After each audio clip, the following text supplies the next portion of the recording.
जय हिंद, जय महाराष्ट्र. मी शब्बीर फुलमांबळी. आपण जे माझे पाठीमागे बघत आहे हे महात्मा गांधी प्राणी संग्रहालय आहे, ज्याला आपण राणी बगीचा म्हणतो. आणि हे संभाजी महाराज जे तलाव आहे त्याच्या एक्झॅक्ट समोर आहे, हे सर्वांना माहीत आहे.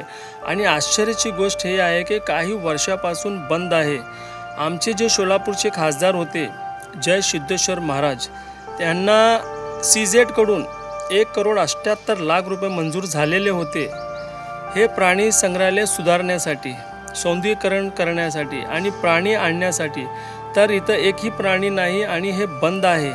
तर आमचे सोलापूरचे कलेक्टर साहेब आणि 3ही आमदार, 2 देशमुख आणि 1 कोटे साहेब, यांना माझी कडकडीची नम्रतेची विनंती आहे की आपण याच्यावर लक्ष देऊन हे लवकरात लवकर सुरू करावं. कारण आमचे जे सोलापूरचे चिमुकले आहे लहान लहान, ते कुठं जाणार हा माझा प्रश्न आहे.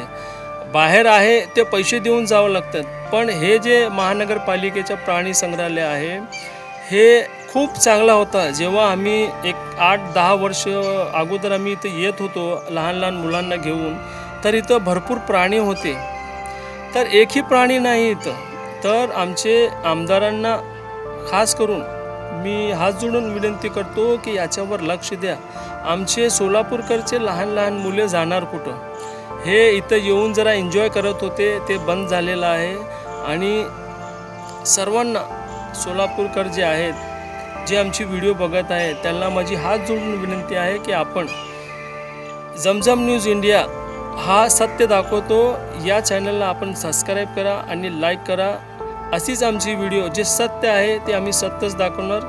जय हिंद, जय भारत, जय संविधान.